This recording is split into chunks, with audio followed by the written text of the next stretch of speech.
It wasn't a daily thing of like, all right, combine, NFL, whatever. That's not my why. And your why has to be your team, and you love football. You have that internal drive, and I think for me going one day at a time and attacking every single day to become the best quarterback and best person I could be and best leader I could be, I found myself here, and I don't know how or why it happened, but I just think it's the love for football, the passion for football, the passion for my team.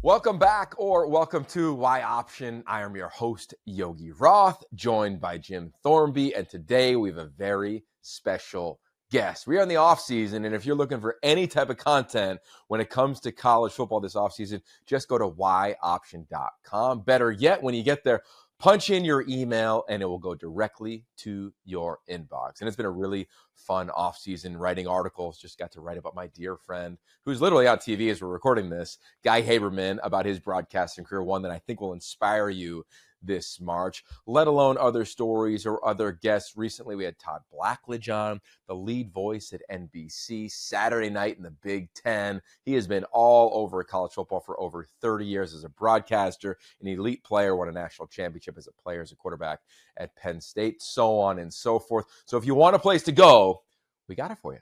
yoption.com. Kick us your email and away we go. And wherever you are watching or listening to this show, make sure you hit subscribe. Give us a little bit of love. It's why we continue to do this. And today's guest is somebody who's just continued to hone his craft. We'll get to him in a few. It is Max Brosmer, the former quarterback at New Hampshire and most recently Minnesota, now preparing for his pro day and then eventually the NFL draft. We'll get into his story. It's a very inspiring one as well. So with that, Jim, how are you in March Madness, my friend? Doing good. It might be March Madness, but the football clock never stops as, spring practice is going on. I think this was a good time for us to kind of dive into what we're about to get into here, because this is, while there's still some unknowns with all of this. We're going to find out a lot more. What we're going to talk about the Big Ten quarterbacks going into this upcoming season with Brosmer and so many others leaving. And you think about from a West Coast perspective, all four of the West Coast teams in the Big Ten will have a new starting quarterback from what they had at the beginning of last year. Now, USC and Washington both, made the switch towards the end of the year.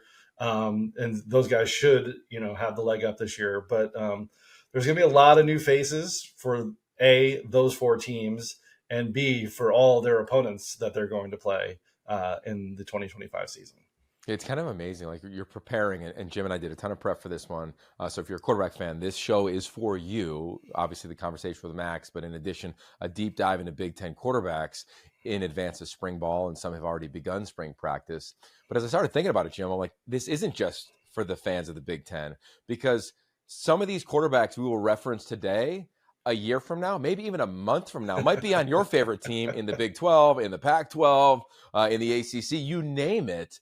That's just the nature of the game. And I think for me, Jim, I've had to just accept that. I had never had a problem when quarterbacks transferred to go play. I've always been cool with that. I think we're now in an era where quarterbacks are transferring, especially this year and the next couple months, they're transferring for what they perceive to be a better opportunity. I mean, look no further than Maryland and Wisconsin. Billy Edwards Jr. was Maryland's starting quarterback last year. And I could recall calling their final regular season game, their senior day. And I could recall talking to their head coach, Mike Loxley, and Billy Edwards, and both of them confirming he was coming back, including him. Like, it was done. You're the starting quarterback. We're not going to make a move in the portal. We have a big-time high school quarterback in Malik Washington, who we met at Elite 11 last year, but you're the guy. And then a couple weeks later, I should argue, he's at another school within the same league at Wisconsin. And now, after the time we're recording this, they just had 1 or 2 spring practices. Everything I read about him, he's easily running with the ones, which makes sense because guys are getting paid a lot of money to run with the ones. That's kind of how it works now in this era of college football. But I would have never have thought that would have happened. So who knows who we talk about today may end up on your favorite team. So let's go there. And Jim, I look at these QBs in this league, and really any league, in really three buckets. And we're going to put a ton of time into bucket number one. Bucket number one is the development within a system. And the question is, does it matter? Does it matter when you're in a system for more than a season? I think the obvious answer would be like, yeah, it's great. But then you look at Dylan Gabriel, and he went from Oklahoma to a totally different system and found himself in New York City. And most recently on this podcast, and now he's traveling all over the country, interviewing with NFL teams. Bucket number two is obvious. Everybody writes about this. It was just a nice piece in The Athletic from Antonio Morales around the top transfer quarterback. So that's like Fernando Mendoza. Goes from out here in the West, the Cal Bears, does great, 98 yards with my boys, doesn't play in their bowl game, and then finds himself now in Bloomington following Curtis Rourke's footsteps with our dear friend Mike Shanahan, hailed to Pitt, former Pitt wide receiver, and now offensive coordinator, of course, for his second season at Indiana. And then the third one, we referenced Malik Washington at Maryland, is the freshman who can impact. Bryce Underwood will be that. We'll do a deep dive on the freshmen, on the transfers after a spring. Let them get a shot to actually take a snap before we start ranking or deciding who's who. I am not a fan of, you know this well enough, Jim, now I'm not a fan of anybody telling a player who they are. So we're not going to do that either here. We're not going to decide what people are before they've even taken a snap. So we will put some energy into players who are coming back into the same system for more than one season. So, Jim, for you, I'd be curious, what do you think about the concept of development within the system and it being an anomaly in the world of college football that we're in right now? I mean, it really is. But when you look at it, at least for this year, and you think about the top quarterbacks in this conference, at least from where we're at right now, like you said, we'll know more as things start to develop. But the guys that you've seen with your own eyes playing in those uniforms for those coaches, like you can actually tell, like, okay, I know what this guy is, and I can see what this guy is. I mean, you've got two of what could be, at least for now, two of the top guys and all the quarterbacks in the country. When you look at a guy like Drew Aller at Penn State or Luke Altmaier at Illinois, because you've seen them progress. And, even Todd Blackledge talked about this on our last show, of wanting to see where these guys take that next step. So I think there's so much, there's such an advantage on the continuity of it. It's not just about, it's the same quarterback from last year, but having the same guys around you, that has the same staff around there. You're not learning a new playbook. You're not learning new verbiage and all the rest of that, everything else that you have to go through. So that part of it just makes it so much simpler, where you can just go and, basically kind of go end ball out. Yeah. So I'm going to give you my thought on spring ball, and then we'll dive into these returning quarterbacks. I am an obsessive fan of spring football. Here's why. I'll take you through the player lens. I remember hearing this story. Very few people will know the name that I'm about to say, but a guy by the name of Mark Ponko, who is like a 4-year starter at Pitt as a strong safety. He was one of the early guys I met when I was a freshman, and he was also a walk-on turned scholarship player. And he said, Yogi, nothing is more vital than your first spring on campus. Why? Because the coaches are evaluating, do I need to replace this guy when I go out and recruit in May? It's a little different now, but there is another 10-day portal window at the end of April. So this spring is vital, whether you're young, whether you're new, whether you're a vet. And for the quarterbacks in a market that is very small, it was not an elite transfer market this offseason. I've talked to many coaches at powerhouse teams across the country this offseason. I said, why didn't you go get a guy in the portal? And they're like, well, it wasn't like it was loaded with players. So you have who you have. And that's why we want to double down here today on talking about the development. So let's talk, you referenced Drew Aller. Coming off a tough game against Notre Dame in the semifinals, I thought Penn State would win. I've been a Drew Aller fan since his time at Elite 11. I think he's got as natural of arm talent as anybody in America. He's had some challenging throws, though, and I think it's fair to say that. He's also had some challenging moments, whether it was in games against the Michigans and Penn States of the world, or whether it was against Notre Dame in the semifinal. But he also had brilliant moments, like Penn State on the road at the end of the season to really solidify them going to the Big Ten title game. He had moments where he bounced back in the Big Ten title game, and there's a world where you think they're going to get romped, and here comes this ferocious comeback. And I want to say that I believe at this position, you need to have scars. I've said that ad nauseum here. You need to have gone through adverse moments. Drew Aller has done that. Yes, he's a huge recruit. Yes, everybody at Penn State loved him when he showed up, but he had difficult moments. Look no further than a post-game press conference where he wears it on himself. That's why I can't wait to see him come back with Andy Kotelnicki in his second season and Danny O'Brien as the quarterback coach. I cannot wait to watch not only his confidence grow, but the details within his craft grow and the receiving core grow. Gone is Tyler Warren. In comes Kyron Hudson from USC. I think he'll be their number one wide receiver once we get to the season. He's a true vet. He's the guy who made that insane catch against LSU in the opener. It feels like many moons ago. But I'm a fan of Drew Aller. I get it. He's got to play better in the biggest moments. But I think you learn from those. He's still young in his career, so I'm all in on Drew. Luke Altmaier is an interesting story. This is a guy who transferred from Ole Miss, and I go to his coordinator, Barry Lunny Jr. To me, he is in the coaching circles as highly regarded as a play caller as I think you're going to find. Like, he's in that top 1 or 2%. When you talk to coaches and you talk about Illinois, it's, oh man, Barry Lunny, like, watch how he calls games. So I went back and watched a bunch. It's a really creative style in which they call this offense. It's going to be physical. You have Brett Bielema with an offensive line background, obviously. They're going to run the football, but I think Luke is going to have an opportunity to continue to grow and evolve. And I love that he came back. Completion percentage was not high. And I believe you got to have two things in the room: competitive temperament and a high completion percentage. And he had some pretty talented wideouts last year. Can he take that next step? I think that he will. To me, Illinois is like the Indiana of this year. They're the darling. They can be a 10, 11, 12 seed in the playoff. I love their schedule. Among everybody in the Big Ten, I think I love their schedule the most for them and them moving forward. So I think those two, as the vets, they stand out immediately for me. And then probably in that same category, I go Ethan Kaliak-Manis.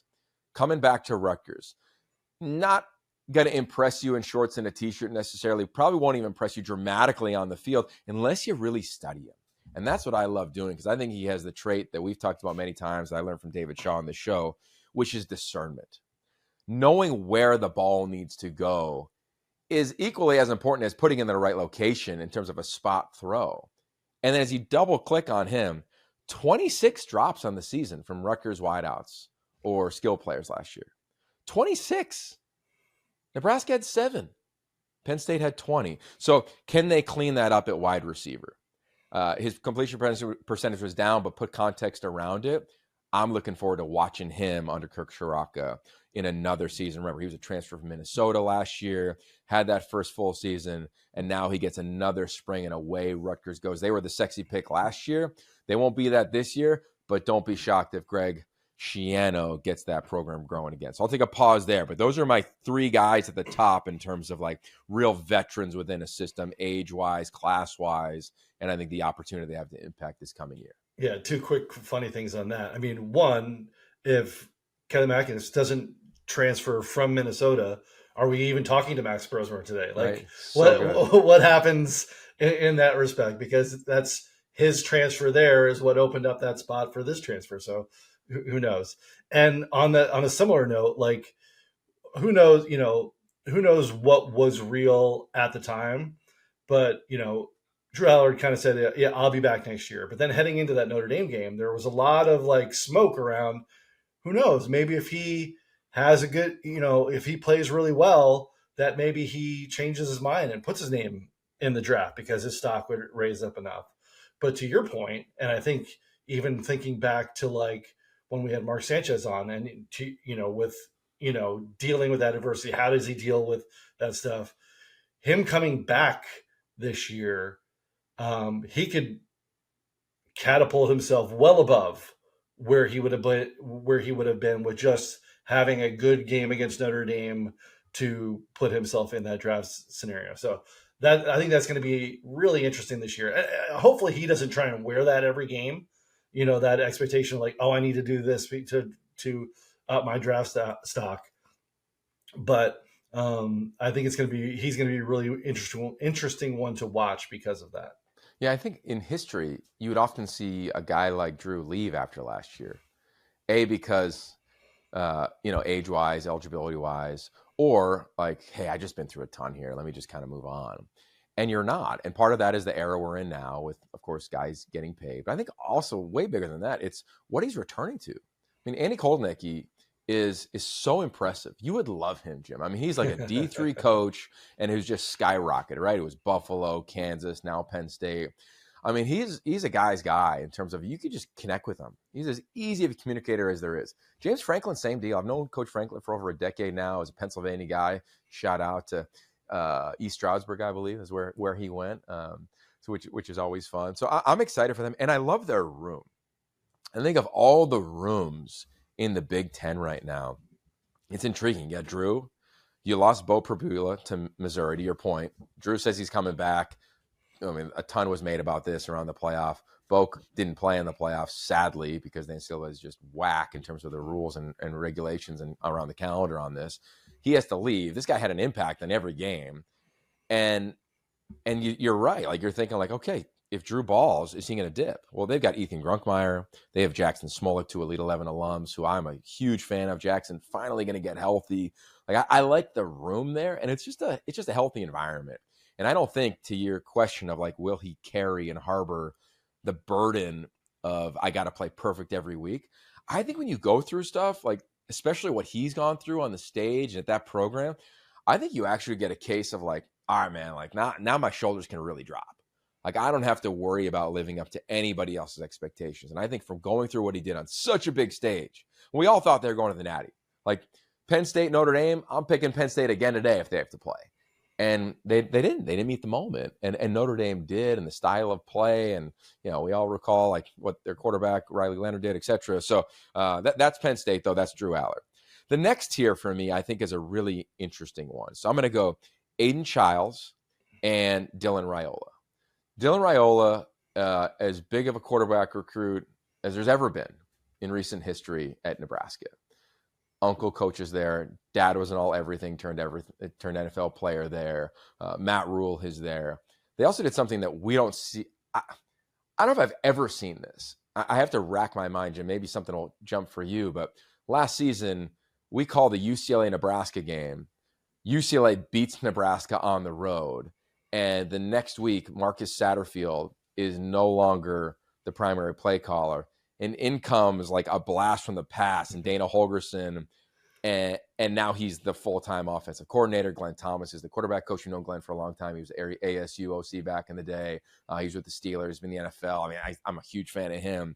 But it's year two, but it's really kind of like year 1.5 because of when he got the system and how he learned the system. It's a totally different system than the one he was playing in under Satterfield in terms of like a little bit more, generally speaking, like pro-style-y versus clearly air raid is the tree that Dana Holgorsen comes from. But I think it's the mentality that Dana Holgorsen has that I think is going to be really beneficial to Dylan Raiola. We'll see it in the spring if you're there for practice. They were not going to, notably, as we all know now, Nebraska, many others will not have a spring game that you'll see on television. But I think he'll make a big jump.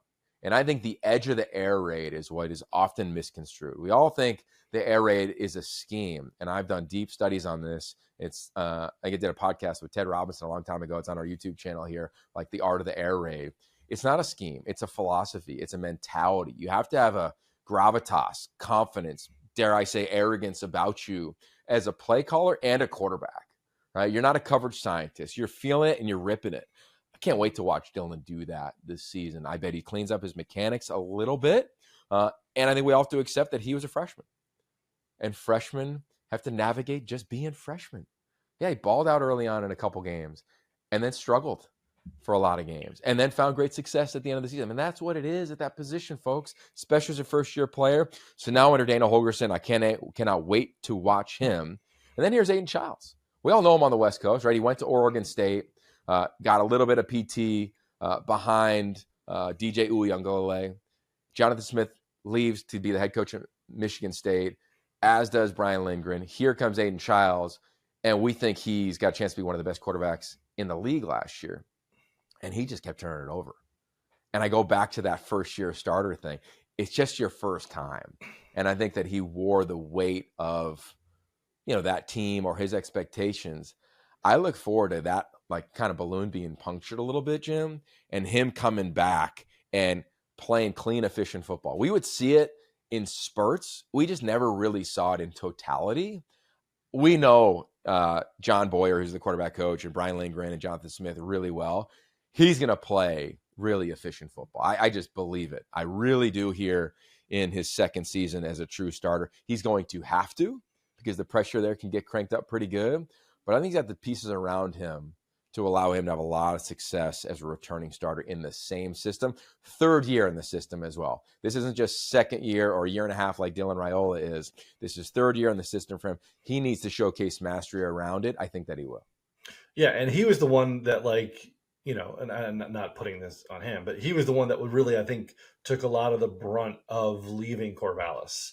Like, as upset as the fans were about Jonathan Smith leaving, I feel like they were even more upset about Aiden going with him. Like there was okay, coach is leaving, but we still have Aiden here. We can build around him. And then once he was gone, it was just that was the real dagger. So I don't know if maybe he wore that a little bit to your set to that same extent, but obviously a ton of talent there from a guy that was a real late bloomer, which is why he wound up at Oregon State to begin with. Ready, set, dream cabin nestled in the woods. Just 4 hours to go. New job halfway across the country. Butterflies before a first date. Wherever you go, 76 fuels all the ways you go, go, go. Yeah, I think I was training camp there last year, and they were like, he just turned 19. Might have just turned, it was something crazy. I don't want to say he just turned 18, but I'm pretty sure it was 19. But he was always really young for his age. Really, really young for his age. So let's go to the third tier, Jim. This is the tier of you're coming back in the same system, but you're really young in the system and relatively inexperienced, if not dramatically inexperienced. So that to me is Jaden Mayava.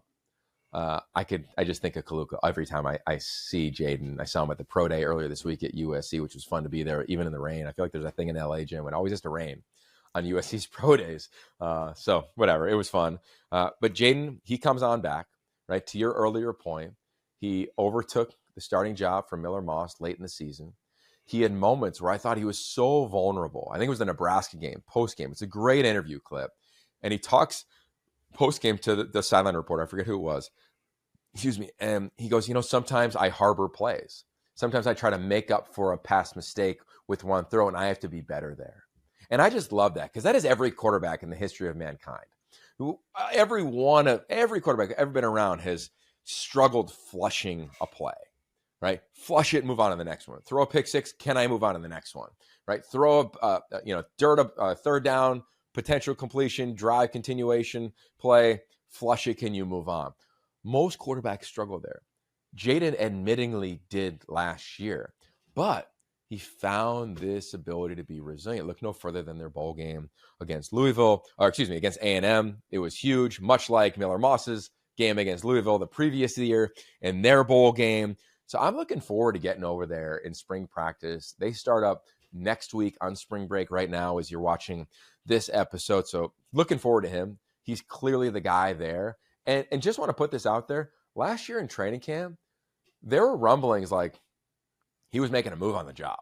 So it's not as though he couldn't have played. He's physically imposing. He's a different type of athlete than USC has had, at least in a year, right? Caleb was kind of a freak in and of itself. He's just a different player than anybody. Is why he's one of the greatest of all time in college. But I'm looking forward to watching Jaden. And he's got an it factor to him. Guys lean into him. They follow him. He navigated what was probably a really awkward circumstance with Miller Moss being benched. It felt as though a lot of the SC supporters were split. Should it have been Miller? Should it have been Jaden? So to navigate that as a first-time starter is not easy. But remember, he also has a whole year of experience at UNLV. Right? So I think he'll be able to hit the ground running. I expect that USC a much more favorable schedule. So we'll see how that spring plays out for them. Damon Williams Jr. at Washington. Jed Fish, Jimmy Doherty becomes the offensive coordinator and, of course, the quarterback coach as well. DeMond, we saw him at the Elite 11 gym. He was a one-time, sorry to say it, but Arizona commit. He followed. He's actually counts as a transfer because he was like enrolled for like 2 days or something like that. Yeah. So if you always look, it was like Arizona transfer portal, Washington. So got it. As silly as that is in today's college football, that's how the lineage of all that went. Yeah, no offense to Arizona. We love Arizona, obviously. I'm going to call the UW spring game. I will not reference the transfer from Arizona, Damon Williams. It will not happen at one time because he didn't take a rep in practice for that school. But I love so many things about him. One, I'll just say his personality is infectious. He's got this smile that'll light up your TV screen wherever you're watching this thing. He's got a dual threat ability that is really dynamic. But most importantly, I think I want to remind the UW fans watching, he's a passer. He's a passer. He's not just a runner trying to throw. He has a chance to be the most impactful quarterback next year in the Big Ten. Why? Find any coach and say, what is the scariest thing for you to defend? And they're going to say a dynamic dual threat quarterback who's really a dual threat. Not a guy who can kind of run. Like Jaden Mayava can kind of run. He'll pull it on his own read. He'll pull it on an RPO. Not the athlete that Damon Williams Jr. is. I mean, we'll do this by the end of the spring, but he might be the best athlete at that position in the league. And then you add in Jed Fish, who I love how he calls games, the offense they run, the offensive line they brought in, how they've supplemented or retained players on offense. You look at the coaches they added defensively, right? Former Purdue head coach Ryan Walters, now the defensive coordinator. Like, UW has a chance to make some noise this year. I think it's going to be very similar to Arizona's rebuild. Year one, not great, but competitive in every game. Year two, we start to turn the corner, and here we go into the junior year of Damon Williams. Look out, 2 years from now for UW, but I'm looking forward to him, and I think it's just kind of a unique situation for those guys. And then I got to go to Oregon and Ohio State, Jim. Dante Moore, we know he started a handful of games at UCLA. Austin Novosad hasn't started, but to me, he's a proven dude. And Luke Moga, who is a freaky athlete. I mean, just freaky athlete. I'll be there for their spring game on the Big Ten Network. Will Stein, of course, coaching that position. And then Ohio State. Julian Sain was a Elite 11 MVP, baller. Lincoln Kleinholtz, he got some burn early on, some blowout games. He's gotten it time throughout his career. And now Brian Hartline becomes the full-time OC. And Billy Fessler, who's been a big Chip Kelly guy, gets elevated to be the full-time quarterback coach. I can't wait to watch because those guys know the system generally, right? I don't think a ton is going to change from Chip to Brian Hartline from a verbiage standpoint. I'm sure there's going to be a ton of carryover because it all stems from their head coach, Ryan Day. Well, no, I'll tell you more about that call in their spring game on April 12th, I believe, on the Big Ten Network as well. And then for Oregon, I think we all expected to be Dante Moore, but if you know Dan Lanning, he's going to let this thing play out. And I think all three of those guys could play in major college football. So we'll see if there's a domino effect of naming a starter on what it does to that room when spring ends. Yeah, it was interesting because Mocha was kind of the guy in last year's spring game that really kind of like turned some heads. It was like, oh, this guy is going to be part of that conversation when Dylan Gabriel is gone. Obviously, we've seen Dante, what he did at UCLA, some up and down moments there, but you can definitely see the potential in there. I'm fascinated to see because I haven't really seen Julian Sain do anything on a real level. So I want to see what this guy has because you see the highlights on social media all the time. They're talking him up as that next big thing, and just working a little backwards here to Williams with Washington. And I remember the first time watching him on the Army All-American Bowl, I guess it's a little over a year ago now or whatever that was. And I was like, oh man, this guy's going to be legit. Like, even though he's small, he is exciting. And then obviously he was the backup for the majority of the season and his reps would increase as the year went on. But the first time I really was like, all right, let me just thankfully it was the only game on at the time was the Sun Bowl and watch him in that one. And he's a baller, dude. Yeah. He is really good. He plays with that swag about him. And I thoroughly agree with you. I think Washington is going to be a very interesting team this year, and Williams is one of the major reasons behind that. Yeah, what was really cool doing this study, and we don't mean to leave teams out, but these are the guys that are coming back for a second season within the same system, and I think it's a really deep conversation.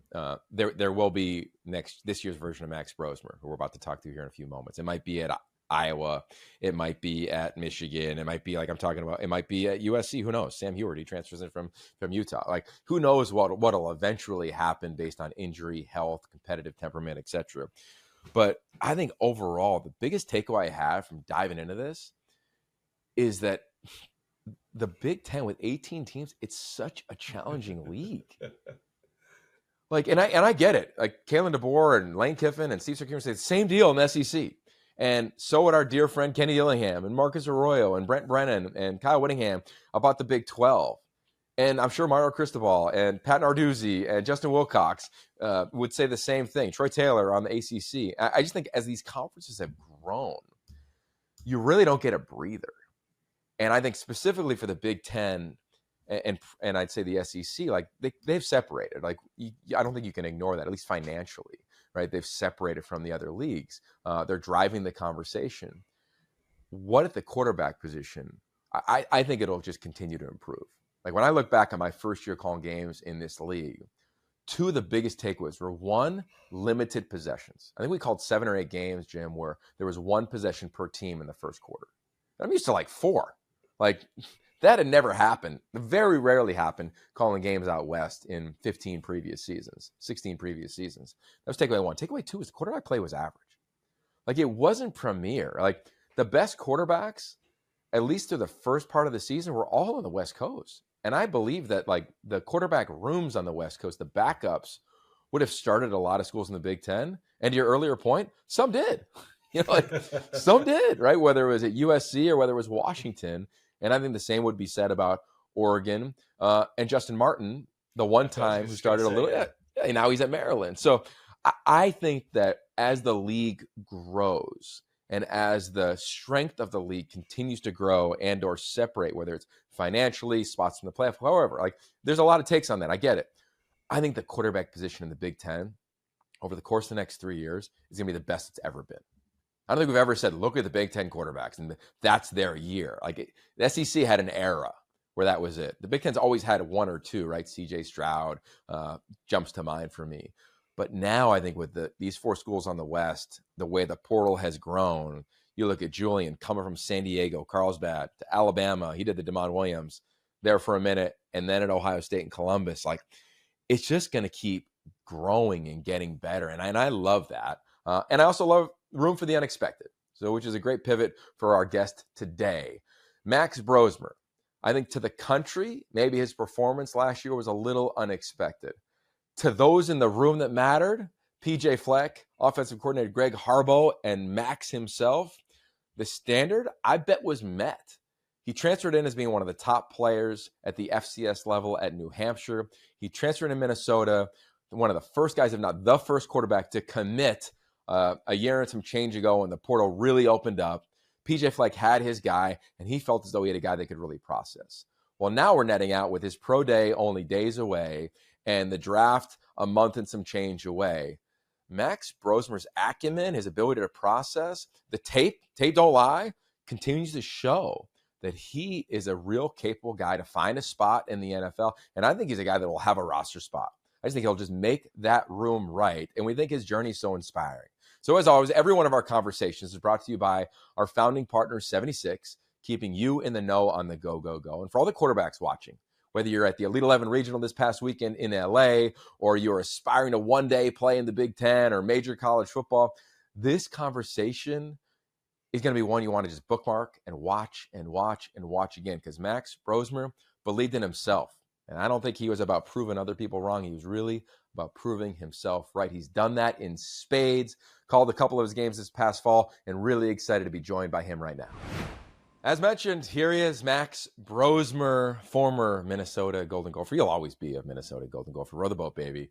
Thanks for spending time with us in advance of your pro day. We know a lot is going on in your life. I'm just kind of curious, what is it like to be you right now and navigating all of the unique conversations I'm sure you're a part of? Yeah, I think it's pretty consistent for a lot of people in my position. it's kind of new territory for all of us because this is our first time doing it and only time doing it. It's the first time in like your entire career where you hit the off season and you don't really have a team to go back to. So it's like you're kind of in limbo a little bit. You're kind of working for the first time for yourself, like in your entire life. And so that's kind of an adjustment period for me. And then taking it as it comes, meeting with teams and doing my best to, to portray myself as best as possible and be as vulnerable as possible. And, being extremely grateful for the spot I'm in right now. You said that at the NFL Combine. I think one of your early lines was, "I want to be the most vulnerable a version of myself as I can be." Why do you say that? That's a very specific word. Yeah. And I'm curious what is behind that. Yeah, I think for me, specifically speaking, in the facility, on the field, in the locker room, I think being extremely vulnerable and being open and being real about who you are as a person and what kind of player you are, what kind of man you are, just in life, that's something that takes you a long way. And then when you specifically speak on the combine piece, I think it's really important to be extremely vulnerable because for both parties, whether it's the team or myself, I think the right fit is how you stay in the NFL for a long time and how longevity is created. And if you try to, not be yourself, you try to portray someone who's not yourself, maybe skew details or facts about yourself that would, point someone in a different direction. Both parties, it's not going to be a fit on either end. And so I want to make sure that I'm, portraying myself in the best possible version of who I am for real. And make sure that both parties are coming out on a positive end at the end of the day. All right. So, what's an example? Like, imagine me being someone in the front office or a head coach in the NFL, and sorry, Max, tell me a little bit about yourself, man. Like, where can you highlight a moment where you had to be vulnerable to showcase the purity of who you are? I think the vulnerability piece, it can come on both sides of the spectrum and questions that regarding, really your strengths or your weaknesses. And I think most of it comes when you talk about your weaknesses. Or low points in your life that maybe you feel have grown you into the person you are today. I think injury is a big talk of a lot of athletes because injury is so consistent in football, but also just in sport in general. Being vulnerable about how you handled injury, how you, what mentally happened. You were at a low point, but how did you get out of it? What stuff did you bring out of that experience to, affect you in a positive way down the line? I always talk about empathy and gratitude as two of the things that I learned from injury. Seth and I actually talked about that. That was one of the big things we talked about was empathy and gratitude. And then also being really vulnerable and confident about the positive things that happened in my life too. And how I've taken those humbly and used those in a way to, promote growth and success in my career.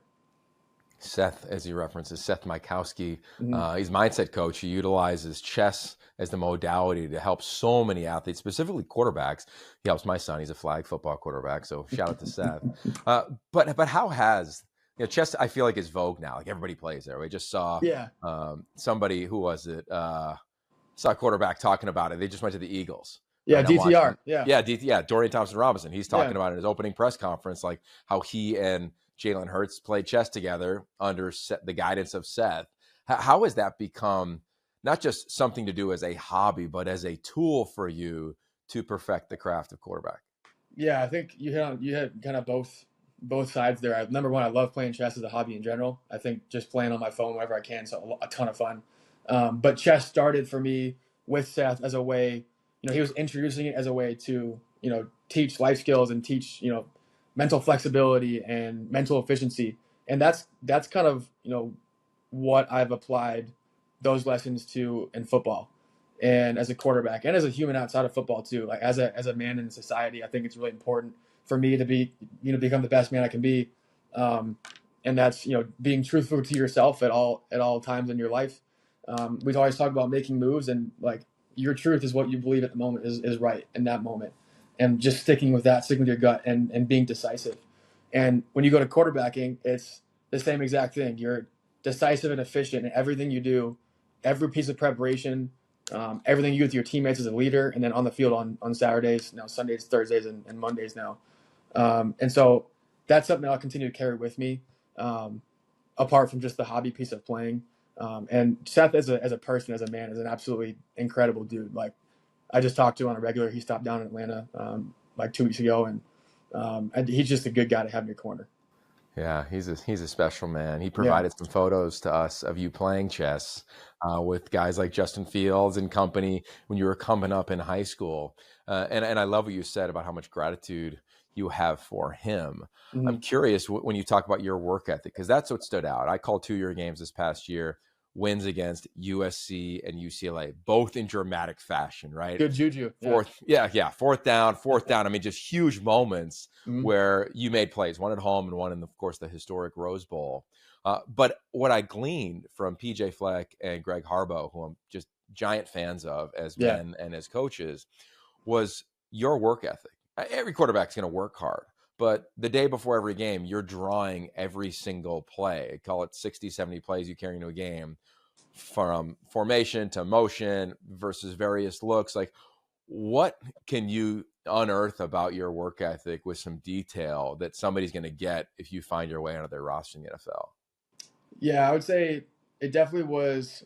It's been cultivated, and I continue to do my best to work on my work ethic and make sure that I'm, changing it in ways that, Coach Fleck always talks about being similar, not the same. And we talk about my preparation being so routine based, which is a great thing. But sometimes if you get off schedule, your routine can kind of get off schedule. And then, mentally speaking, if you're not flexible enough to be able to readjust and go attack again, it can mess you up. And it happened to me this past year. And so one of the things that Coach Fleck taught me was being, flexible with that piece and similar, not the same. And what Coach Harbaugh allowed me to do this year, and we did it together a ton, was, we were in the staff meetings together every single day. And the work ethic piece comes from the internal drive that I feel, again, has been cultivated, but it's kind of always been there. Partnered with people in my corner who love to work the same, if not more, as me. And Coach Harbaugh is someone that I look up to as well, where his work ethic is, I haven't seen anyone work the way he does and prepare the way he does. And that's why we got along so well together. It's because we were in the office at the exact same time every day and left. He would stay a couple hours later than I would. I wouldn't stay till 10 o'clock. But he is someone that I look up to in that work ethic piece. And I think people talk about, what's your motivation? Like, why do you do this? I think there's a motivation piece that people kind of see from the external piece where it's like, all right, this guy's motivated. It's not a motivation. It's like this internal drive that just doesn't go away. There's no off switch, whether it's basketball in the backyard with my little brother growing up, or on Saturdays against USC and UCLA. And the preparation piece is what, I consider, what I hold close and what I love to do.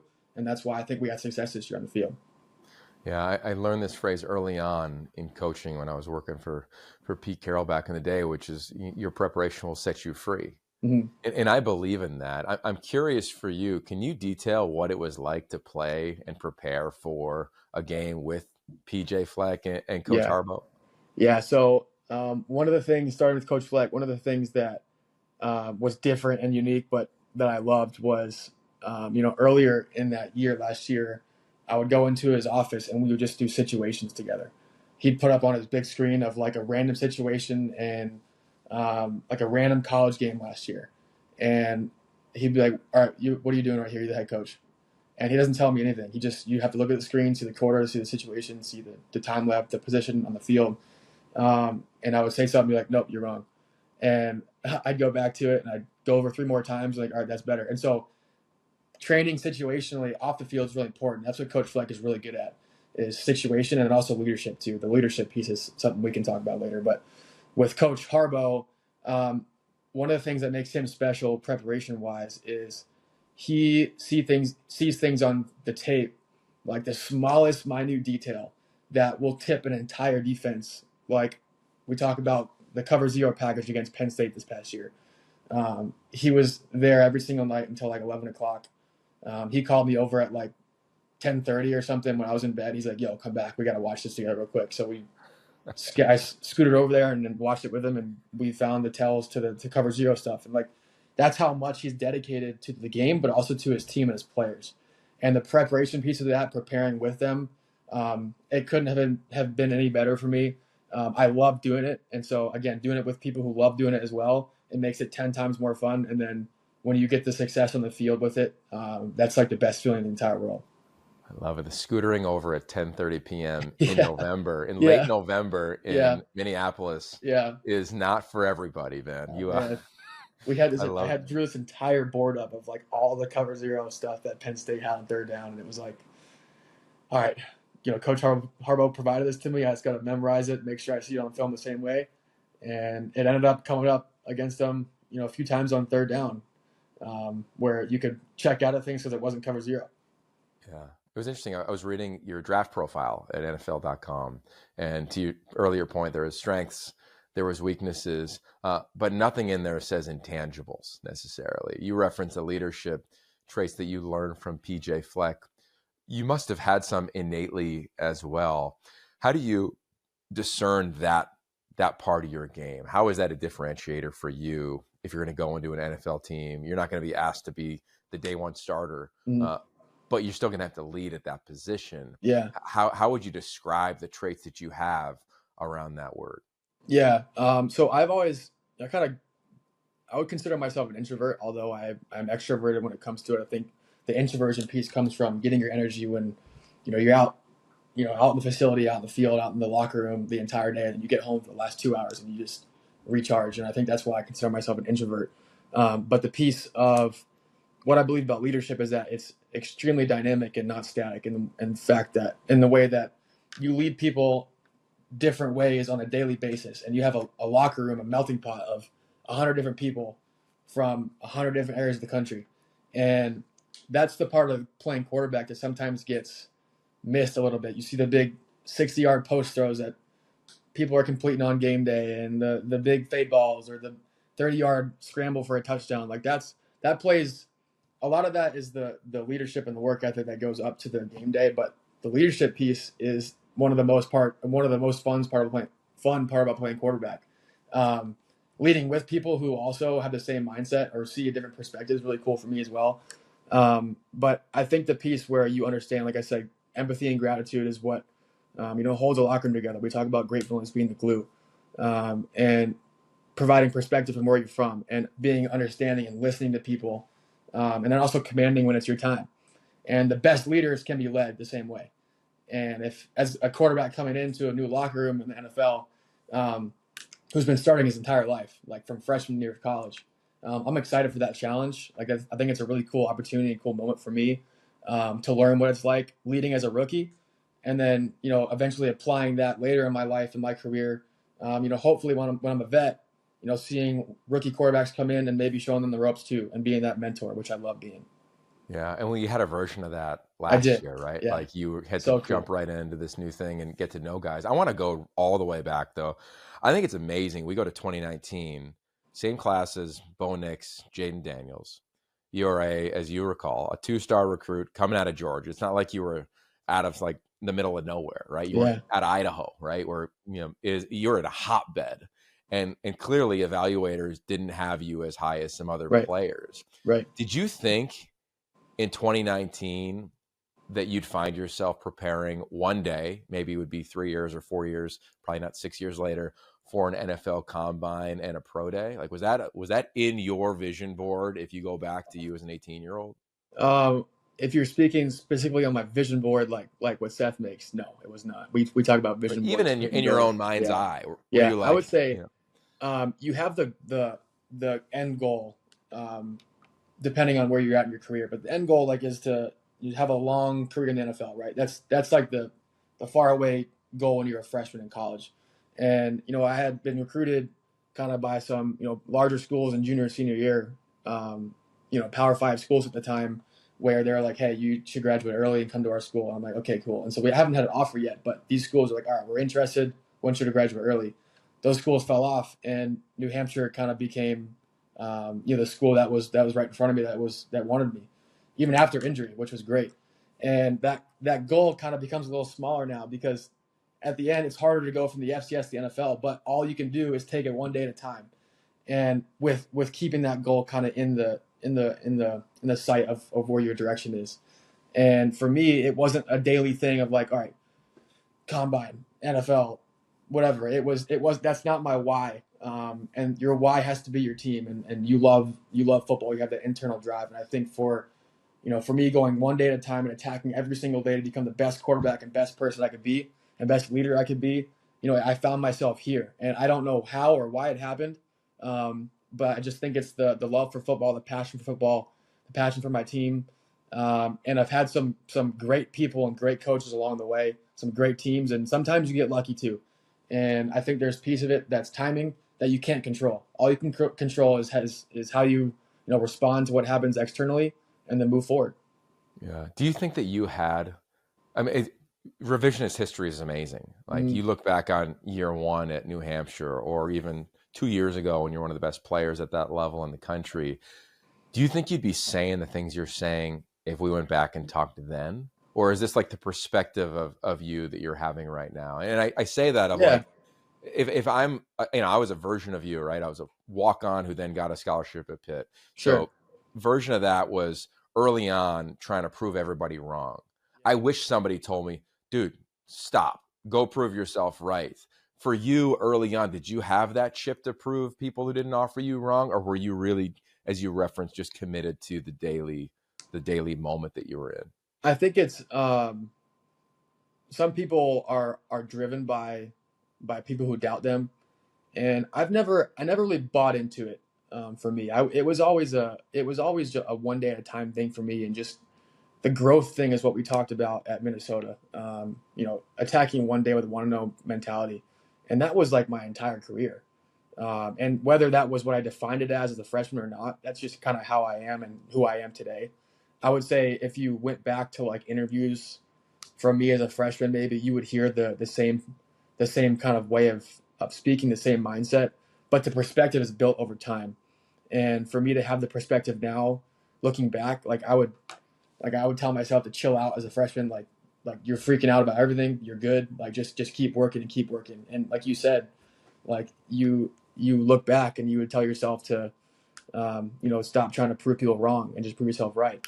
Similar thought process is the perspective you gain from all that time and all that work and all that preparation, all the ups and downs, all the successes and failures. That's something that's built over time, and that's what football is great about. Like it provides you that perspective, and there's no better sport. Yeah, amen. All right, a couple more before we cut you loose here. Yeah. Your pro day is coming up. Quincy Avery, who's a dear friend, I've known him forever. He's been telling me about you for a long time. And the minute you signed at Minnesota, he called me and goes, hey, keep an eye on Max. He knew I was going to be calling games in the league we were both just in. What should we expect from your pro day? Like, how are you approaching it? I think it gets a lot of play, but I don't think people really know what goes into the 40 or 50 scripted throws that you may have with Quincy. Yeah, there's a ton of work that goes into it beforehand. Like I said, the preparation piece is what I love. And just now, like for the past 3 days, I've been, throwing these scripted, routes and talking through the nuance and the variation of the routes, and, asking people what they want, how to actually script that into the master script with me. And that's what I love doing, leading and commanding that piece. And then being able to showcase that on the field as well. I think Quincy's great in that aspect because he does a good job of controlling the flow of the pro day and making sure everything's on time and scripted, and when we're supposed to throw it, when we're not. And but for me as a quarterback, being able to showcase the success we have on the field during pro day is because of all the preparation we did. That's the fun part about what I get to do, because we don't make those throws on time, where we want it if we don't have the work that goes into it beforehand. And you see like videos of people throwing their pro day stuff, and I think it's pretty consistent what the pro day is going to look like. But you'll see a very meticulous script, a very, everything is a reason. I'm not just throwing a route because it looks good. There's a reason behind why we're doing it, to showcase different aspects of my game, but also my receivers and my tight ends and running backs game. And it'll be a cool piece of art that we get to showcase on Wednesday. Amen to that, man. Cannot wait to watch that. We'll be glued into that. Wishing you, of course, all the best and a ton of love in that regard. Yeah. I want to finish up with this. We both had our first year in the Big Ten. Yeah. I Pretty want to cool. hear. Yeah, it was really cool. Like Yeah. it was really fun to see. One of my greatest memories was calling that USC Minnesota game. Yeah. I still see the sunset. I see the finish, the crowd rush, the pick from Coy. The call from my partner Guy Haberman. It was magnificent. So I'd Yeah. love your take on the Big Ten and what this place in Minnesota has done. I mean, you're rocking the shirt right now. Like, what Yeah. has it done? And I'd love to hear like the gratitude maybe that you might have for this fan base that Yeah. showed up for you in a limited amount of time. It was absolutely incredible. I think the first part of your question for the Big Ten, I think it's, I grew up in the Big Ten. My family, both my parents went to Ohio State. So I grew up an Ohio State fan. My dream was playing the Big Ten, and finally got the opportunity later in my career, and never took it for granted. But the change of the Big Ten is pretty interesting. I think there's probably going to be some more changes along the way. The travel is insane. Like, I remember hearing, I think it was, did Rutgers go out to USC this year? And then but USC had traveled like 2 times before that, like Midwest, East Coast, and then back to like that piece will probably change a little bit, make the playing grounds a little more even, with the health of the players as well. For Minnesota specifically, number one, couldn't be more thankful. Never took it for granted. The support from the fans we had this year. One of the things I heard coming into Minnesota was like sometimes it's hit or miss with the support, and I'm like, I never questioned the support we were going to have from our fan base, and I thought that from game one when we saw, the entire stadium was packed out on Thursday night, and it was the first game of the season, but seeing the support we had from our fan base, even after a tough loss against UNC, it never wavered the entire season, and that was the coolest thing for me coming into a new place, seeing the support from people I've never met before, and people knowing you on the side of the street for the first time in your life, and it was so cool. And having little kids wear your jersey, like you grow up watching that. You are those little kids, like when you're young, like seeing they're like gods on the field. I remember when I was a Ohio State fan growing up, like Troy Smith was like a god on the field, and I got to do that in Minnesota. And so I never took that for granted. I'm very, very appreciative for the entire fan base, and the entire state of Minnesota for the support this year. And I cannot wait to see what happens next year. I think we have a great squad next year, and I expected them to do some great things next year. Okay, so whenever your playing career is done, I hope it's 15 years from now, 20 years from now, whatever it is you want, you have a career in anything, right? You could be a professional, you could be a broadcaster, you could be a coach. I think you'd be a great analyst. So I ask you before we leave, this is a heavy quarterback episode for us here at Y Option, to give me an eval of Drake Lindsay. I mean, I know he looks the part. I read amazing things about him. Yeah. Many people have raved about him, but I think you're actually in his apartment right now. So can you give us a little breakdown on Drake? Yeah, first thing, he's very tidy. His apartment is very tidy. That's a question I get a lot. Like, Tom Ryan is like, is your room clean or dirty? And I'm like, well, my room's definitely not orderly right now. For Drake, the first thing that I noticed for him was he reminded me a lot of myself when I was younger, like his crave for knowledge and like asking questions. And that's not taught. That's kind of just who you are as a person. And so that was the biggest thing I noticed right away was this kid, like, he wants to know every single detail.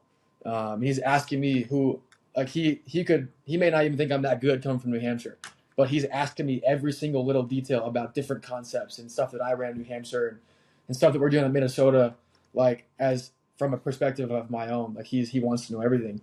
And that's why he's grown so much to where he is today. And even as a freshman, like on the field, throwing the ball, the first thing I noticed about him was his innate ability to layer and anticipate as a freshman, which is, again, something that's kind of just innate. And like it's taught along the way, but he has it already. And so that's really cool. Throwing wise, you have to see this next year. It'll be absolutely incredible in my opinion. And then the third piece is his leadership skills. He just took the guys down to Georgia. Like I did that with my guys, and he kind of took after me a little bit there and planned his entire trip. Did it all by himself. And getting to watch that from my point of view is so cool, because I felt like I was his mentor this past year, and seeing him do the things that I did even better than I did. That's something that I could always, wish for. And I'm excited to see how it will turn out throughout this next year, because it all starts now. It doesn't just start in summer or fall camp. It starts day one of the offseason, and I heard he's been doing amazing things. I love it. Well, we will echo that as well. Cannot wait to watch him, and really can't wait to watch you in the immediate, man. Thank you, Max, for the time, the conversation, the insight, and of course the vulnerability, man. It's been a joy to get to know you over the years, and really a lot this past season. And you got fans out here on the West Coast, indeed, man. 2-0 against West Coast teams as well. How about that for you, man? But best of luck in the draft, etc., man. Thanks, man. I appreciate it. All right, there it is, Max Brosmer. It's the Afterglow. Yogi Roth, Jim Thornby. That was Max Brosmer. This has been a quarterback-heavy conversation in the Big Ten specifically. As always, all of our guests are presented by 76, keeping you in the know on the go, go, go. Max has been going. He's got his pro day this week. He'll be visiting with a bunch of teams. As they shared with us off air, Jim, he's then go to his lake house and chill out over draft weekend, which he deservingly has earned. Curious your takeaways from the former Minnesota starting quarterback.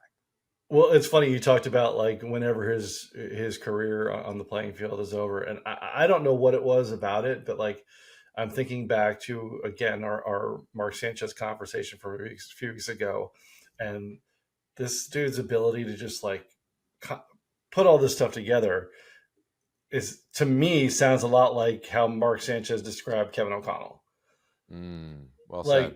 Like that was what was going through my mind as far as like, you know, being a great teammate, B, you know, just understanding and prepping and, you know, figuring out all these stuff. So like, again, who knows how long his playing career will go, hopefully for a very long time, and make a lot of money doing that.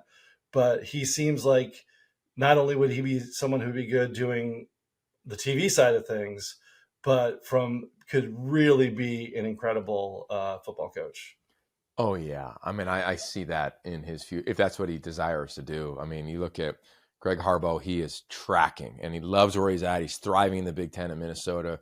PJ Fleck has created the most successful run in the history of that program. I'd imagine wherever those two are, whenever Max's career is end, he will have an open invitation to do whatever he wants on that staff. A couple of things that I wish I got to that we didn't was one, I really wanted him to do like a 27 syllable play call just to do it. Like we've read about that with him. I know it's all proprietary when you're in the season, but I'm sure teams are asking him to do that. And I say that because there is something to looking guys in the eye in the huddle. Like that leadership trait at the position, I think is coming back into vogue.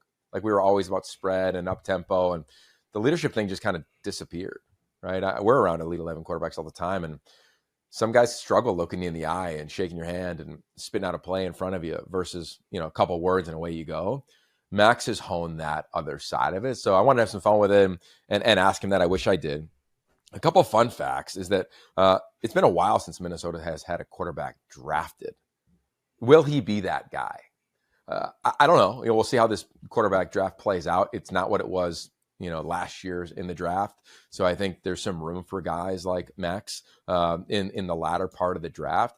He reminds me a little bit from a personality standpoint and even a player standpoint. I mean, it's kind of a combo, and these are like Chris Peterson guys, but I would go like Jake Browning. There's a little bit of Jake Browning in him to me in terms of like the acumen. And then also like the current head coach of your New Orleans Saints. I mean, I just think of what he was able to do at Boise State. You know, it was just dynamic. So I just look at those two prospects, those two players, and I'm like, there's a little bit of Max in them. Like there's some coach, there's some talented player, there's some winner, there's some leadership traits, there's the acumen side of it. So I'm on board with him. You know, like he knows what his limitations are, or his areas where he could grow. He's not going to get any taller. He's probably not going to get dramatically faster. His arm's probably not going to become Joe Flacco's. But I think there are some traits that are going to allow him to have success at the next level, man. I can't wait to see where he nets out. And it's funny that you mentioned Flacco as an FCS quarterback who then went on to, you know, have great success at the next level. But I mean, you think about like just his path and the resiliency along the way is really just insane. You know, like his only offer was to New Hampshire. So, as he kind of referenced in there, and he went there. He became the first ever true freshman to start at quarterback there at New Hampshire. Then, his sophomore year was 2020, so that the fall gets completely wiped away. New Hampshire winds up playing in the spring of 2021, but only one game. So he played that one game, then comes back for fall camp that next year, tears up his knee, misses the whole next year. So it's like, to think that guy right there, the guy who tears up his knee, his technically third year in college at New Hampshire, as now, a guy who's just been to the combine is talking about, the potential of getting in the draft. Like that story, like, I mean, maybe he'll just have someone write a movie about him and he'll then be good, and then be good with it. Cause like, it's one of those scripts where you wouldn't believe it if you didn't know it was a real thing. Yeah, he's really impressive. I think where we started this conversation, if you go back to the front end of it, talk about Drew Aller and just the idea of quarterbacks have to have scars. They have to be able to go through hard things. I just look at what he did in this limited year, right? He showed up. He was a good name, but he wasn't the biggest name in the portal a year and some change ago.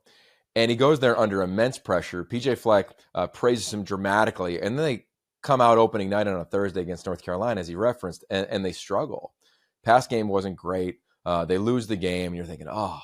And then they have that heartbreaker at Michigan, if you remember that. And then we had him, I think, the next week against USC. And from that moment forward, I think that he in real time was able to navigate a lot of adversity. If he had another season, look out even more. But I think this year's draft is kind of perfectly fit for Max Brosmer. So whatever team chooses to add him to their roster, I think he's going to add in a way like Brett Rippon did, like Sam Ehlinger did. Like, he's really going to make a room right. He's going to think of the preparation you just described in detail. He's going to glean from a preparation from maybe a veteran, or he's going to help a younger player and add to their preparation. Like, I just think he's going to walk in and already be a pro. He's already acted like that. When I first met him at Media Days, you felt that. Calling his games, you felt that. Clearly in this conversation, you felt it as well. So wishing him the absolute best, and wishing all of you the absolute best, and hoping all of you go to yoption.com. Give us your email. Make sure that these conversations are right into your inbox as the draft and spring ball are fast approaching. Minnesota, what's going to happen with them at quarterback? It'll be fun. They added a guy in the transfer portal. He just referenced Drake Lindsay. Pretty imposing player. I love the style and their system that they operate in. So Minnesota will be a fun program to track, as well as many others. If you want to revisit our conversation, go back to the very beginning. We talked about returning quarterbacks within a system in the Big Ten. It's going to be fun as spring ball is finally here, almost underway everywhere. In another week, it will be in major college football. We will have you covered right here at yoption.com, and I'll be calling a few spring games on the Big Ten Network. So with that said, thank you to Max. Lots of love to Seth Mykowski helping us get that interview set up. Everybody go to Poison Pond, play a little chess. And big thanks to our sponsor, 76. Jim, thanks for the time, brother. I am out. Talk to you soon. Peace.